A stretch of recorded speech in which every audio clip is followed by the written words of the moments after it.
All right, welcome back. We're pleased now to be joined by the Alabama Crimson Tide, the number 2 seed in the East region. Fellows, congratulations on a great season. Coach, if you want to start us out with an opening statement, we'll then go to questions for the players. We've got about 19 minutes for this session here. So, Coach? Yeah, we're excited to be here. We obviously played a tough regular season. I think Stephen told me 25 or 33 games been against NCAA tournament teams, and over half of them against top 25 teams. So I think we're battle-tested, prepared. They're all good teams. When you get to the tournament, we got a tough team in Robert Morris that's got a lot of confidence, won a lot of games. They play hard. So, I played them a couple times when I was at Buffalo. Speaking of Buffalo, I've been here in Cleveland a few times. We always had our MAC tournament here, so I love Cleveland. We've had a lot of success in Cleveland. This is a little bit closer to Alabama than Spokane, and we had some good times in Spokane and LA last year. So we're a little closer to home here in Cleveland, but we just got out of a pretty good practice this morning. I think our guys are ready. Mark's obviously been through it before. Jarin's been through it. I think our younger guys, the new guys, are fully aware of what we have to do. And Mark and Jarin have both had real success in the NCAA tournament. They should play off that. They have confidence knowing that we know what we need to do, but we got to go out and do it. So looking forward to playing the game tomorrow. And then, just kind of getting it started. It's a lot of build up to it, and then can't wait to get out there and get started. Coach, we'll go to questions for the student athletes, starting in the front row here on the right. This question is for Mark. Chris Easterling, Akron Beacon Journal. Being back in Ohio, being back in Cleveland, I know you started your career down in Athens. Just what do you remember about that time at OU, and how is what you did there help make you grow into the basketball player you've become since you've gotten to Alabama? Oh yeah, when I was at Ohio, just spent a lot of time developing, and they did a great job of helping me be the player I am today. And just like you said, I have some experience coming to Cleveland because we've been the past 2 times, and one of those times we had won it all here, and the other times we fell short. But OU, that's I love it. It's a part of me. Go to left side in the third row, please. This one also for Mark. Chris Renkel, 3 News here in Cleveland. Obviously, that was a while ago, playing OU in the MAC tournament here. How far and how different is it now going from being that mid-major trying to break into the tournament to now trying to get back to the Final Four? I say still having that chip on their shoulder to want to get back. In the mid-major level, you have to win the tournament to go to the championship. And at the high major level, you still got to win games to get a good seeding. And when you get in that tournament, you just want to have that competitiveness to want to make it farther than you did last time. Right side, third row, please. Travis Nelson, News Herald. Again, this is for Mark. Obviously, coming back to Ohio, you talked about that, but what does this mean to try to go out and start the run you guys are trying to make here in Cleveland? And it feels like this is fitting, for you guys to try to make a run starting here. We got a great group of guys. Everybody they work really hard, and we play for each other. And when we're doing that, we're very special. Additional questions for the players. Second row, left side, please. Hunter DeSiver, Bama Central. Just a question for Mark or Jarin. What have you been telling kind of the newer players on the team, just how to prepare for the NCAA tournament, given your experience? Jarin, why don't you take that one? Just be confident out there. Just be ready. We prepared our whole lives for this. Just have fun out there, I guess, and be confident. Back to the right side. We'll start in the front row, and then we'll have one in the back as well. Questions for LaBaron. Just as a freshman, just what has this year been like? Getting adjusted to everything, and how much different of a basketball player do you feel like you are right now compared to even a month ago? It's been great. Been a great journey, and I've been learning things and enjoying things, but just mostly trying to soak it all in and just be there in the moment. And just be a young guy, but as a young guy, sometimes you gotta step up, and that's what this team, needs from me. So, and I'm going, try to be a leader and just try to have everybody on the same path. Thanks, LaBaron. We'll go back to the fourth row here on the right. Justin Williams from The Athletic. Mark, you're one of the notable names in college basketball this year that's using that fifth COVID year. Have you thought about that at all throughout this season and maybe noticed an impact it's had, whether you specifically or just throughout the sport? I say that extra year has definitely helped because just being able to compete at the highest level that we compete at, it's very helpful that we were able to get that year back.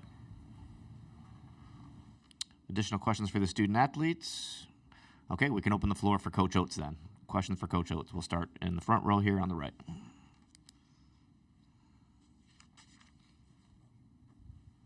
Nate, just at Chris Eastern Beacon Journal, just wanted to ask you about Mark and your own experiences in the MAC. How much did your experience as a coach in the MAC, help give you kind of a baseline to what to expect from Mark because of the competition you were watching him play against while he was at OU? Yeah, I mean, what he did at Ohio, particularly in his second year, was pretty remarkable. When I got to Alabama, we kind of had our first few practices. Me and the assistants that came from Alabama or from Buffalo with me to Alabama kind of said, man, we had quite a few kids at Buffalo that could have played here. Really helped us. You kind of look at what Mark was able to do in that league. It's a really good league still. And I looked, after you brought it up, I looked it up on my phone. Mark's 4-1 here in Cleveland. So he's got an 80% winning percentage here. It's pretty good. I thought I was good. I'm 9-1, but he's right there with me. So between the two of us, we've won a few games down here in the arena we're going to play in. So it's a good league. I knew if he did what he did there, he could perform well. Now, I don't think anybody predicted what he'd actually done here these last few years, but I knew he was going to be able to be good enough to play for us, and but even from his freshman year at Ohio to his sophomore year, he kind of came in, could score, but he wasn't known as a shooter, so he turned himself into a shooter, and now he's turned himself into a first-team All-American. So the amount of work that he puts in his game outside of practice on his own in the off-season, when he came to Alabama, he didn't even go home. He came straight from Athens right to Tuscaloosa because he wanted to get a head start. Just got himself an apartment for a month and just went to work. So it's good to see guys that work hard get rewarded for their work. And I think Mark's a prime example of it. And I think the MAC got him a great start, got him some confidence that he can play at a high level in college. And he kind of took that, ran with it, and he's done really well for his home state team in Alabama. Thanks, Coach. Back to the left side here in the back. Luke Taylor, Full Court Network. Coach, how are you and your staff kind of balancing the current season and then also obviously the transfer portal and NIL and all that stuff going on at kind of the same time? Yeah, so it's a good thing for me that I got one of the best assistants in the country in Preston Murphy. He's kind of handling all the I'm currently just locked into trying to win some games.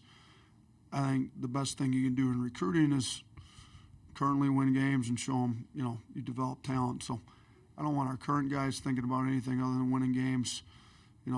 That's what we're locked into. Now, we obviously have to run a program and field a team that can be back here next year.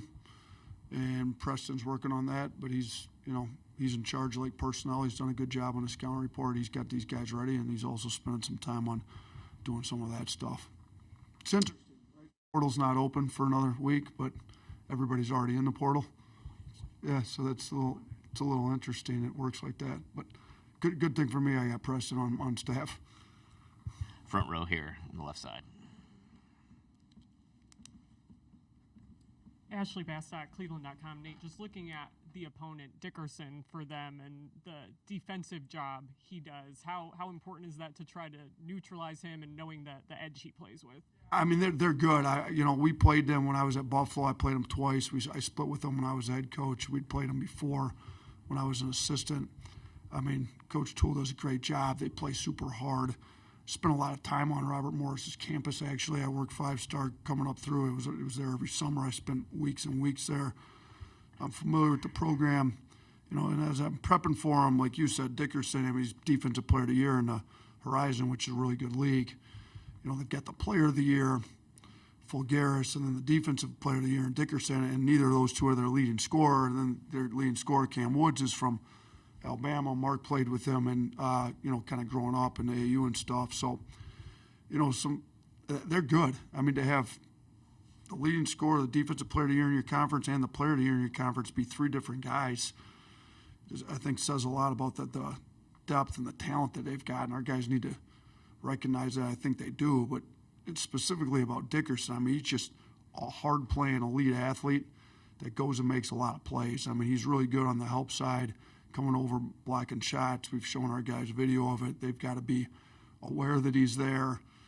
He's blocks, steals, effort, intensity. I mean, he's good. So now we played some pretty good defensive players in the SEC as well, but he's good. Back to the right side here, near the back. Coach, any update on Grant's health, and do you expect him to play tomorrow? Yeah, I mean, our trainer's saying he's day-to-day. He just yesterday started doing basketball skill workouts. He did not go on our live play and practice today, so it'll be Grant wants to play. He's a competitor. He played great in the NCAA tournament last year. It'll end up being a game-time decision based on what he feels like in the morning, but if he does end up playing, he won't have practiced anything live up until then, and I think it's looking a little better, obviously, for Sunday than maybe Friday, but there's a chance he could play, so they're going to wait to make a decision until see what he looks like tomorrow morning. We got time for a few more for either Coach Oates or the players. Let's go back to the left side. Colin Beasley, Pittsburgh Post-Gazette. Mark, I know you played with Cam a fair amount. What do you remember about the time you played with him and seeing him as a player? From the time I played with him, he was a big time scorer, and in high school he was really known for his scoring and his big numbers he put up, and he's to go with it now. I still think he's a big time scorer, so we got to really respect him when he go out there on that court. Back on the right side, fourth row. Coach, same thing I asked Mark about him and Grant being those fifth-year guys with the COVID year. Obviously, it's had an impact on your team. What have you seen having that experience, but also, again, across the sport? I mean, we've taken advantage of it. We've got four of them. I mean, Mark, Cliff, Grant, Chris Youngblood. So, it's given a veteran experience to the sport. With as many guys that have been going kind of one and done in the past, a lot of guys, and the transfer portal plays a part in it too. A lot of people aren't that familiar with maybe their players on their team or in the sport in general. I think this COVID year kind of gave a familiarity to, everybody across the country knows who Mark Sears is. After what Grant did in the tournament last year, if he didn't have that COVID year, he'd be done. Mark would be done. But everybody knows who these guys are now. Cliff, as well as he's played through the years in the Big Ten, most of the country knows who Cliff is. Now Chris was doing it at a mid-major level up until this year, but he was Conference Player of the Year. Everybody that follows college basketball knows who Chris Youngblood is too. So it gives, we've taken advantage of it.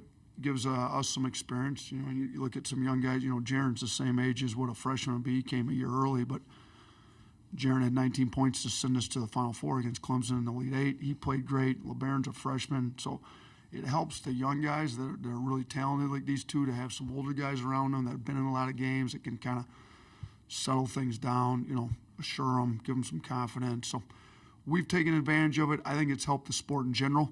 It gives them a little bit better face to college basketball. You kind of look across, obviously Cooper Flagg's very good, and you come across some of those talents like that, and there's some other good freshmen across the country. We got one, LaBaron, but a lot of the guys that are the better college basketball players have been in college basketball, and people know who they are, and I think it helps college basketball in general, and I think in the long run it's probably going to help the NBA getting a little bit more polished player coming to the NBA, ready to play too. Got time for a couple more. Back row right, and then we'll go to the front row and wrap it up. Chris Stewart, Crimson Tide Sports Network. Coach, you talked about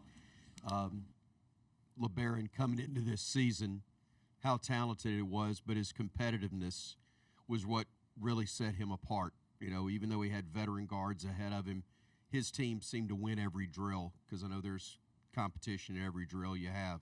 Same thing with Jarin. Is it their competitive nature as much as or more so than their talent that allowed them both to get on the floor at the level they have at such a young age?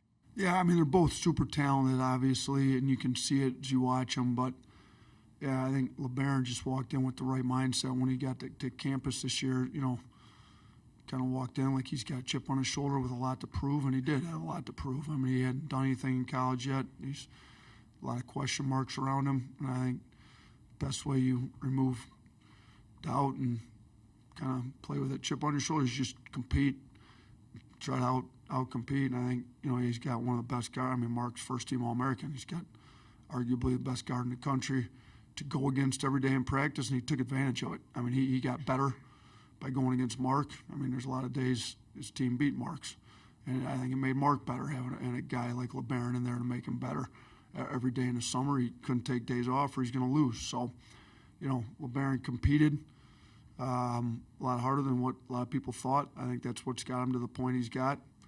I think it's made him, Mark, better. And, you know, when Jarin came a year early, I think he made a big jump. You know, he kind of came back driving the ball with a lot more physicality. I think he's got some confidence knowing he's done it at this level already.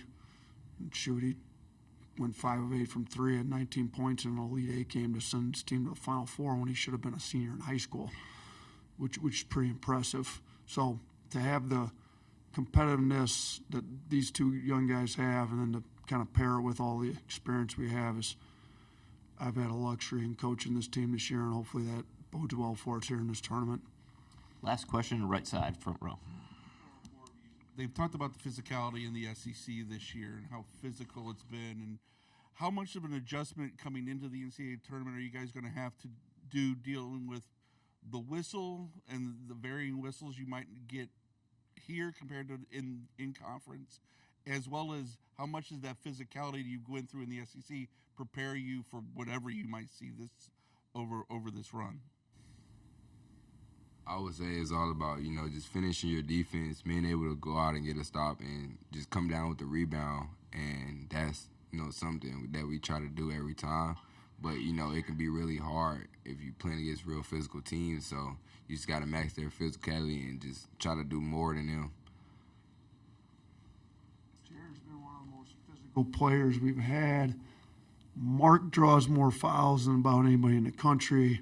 So, I'll say this. I think it's a great question. I actually addressed it with our team today as LaBaron fouled somebody in practice today on a blatant, obvious one that I mean, it seemed to me blatant, obvious that should get called 100% of the time everywhere across the globe in basketball, but it didn't always get called in our league. So I just said, look, some of the physicality that some of our opponents have been able to get away with in our league, it's not going to go in this tournament. And I'll say this for the SEC. You know, we've got great leadership, starting at the top with Greg Sankey, but Garth Glissman came in from the NBA. He's given the coaches a lot of data. You know, the fouling needed to decrease in the SEC. The officials were instructed to call more fouls. You know, obviously right away out of the gate, our first exhibition game against Memphis, there was 1 million fouls called, and I think they tried to.